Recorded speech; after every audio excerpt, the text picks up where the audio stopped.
My next series on YouTube is about building your own trading book on MetaTrader 5 using the Python programming language.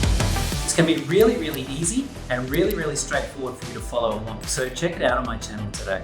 I couldn't be more excited to invite you to my latest series on YouTube. In this series, I'm going to be showing you how to build your own trading book on MetaTrader 5 but using the Python programming language, which is significantly simpler to use than the MetaTrader 5 native language. In this series, you're going to find a whole bunch of really helpful and interesting content. You're going to learn how to connect to the MetaTrader 5 terminal and build your own algorithm. I'm also going to show you some really straightforward ways to calculate your own indicators and maybe use some of the ones that TradeOxy's built for you.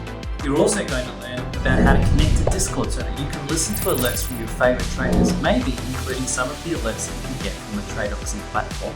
Regardless of how you want to use it, this will be really beneficial for you to build your own trading bot, and you'll be using one of the world's widest and most popular languages, the Python programming language.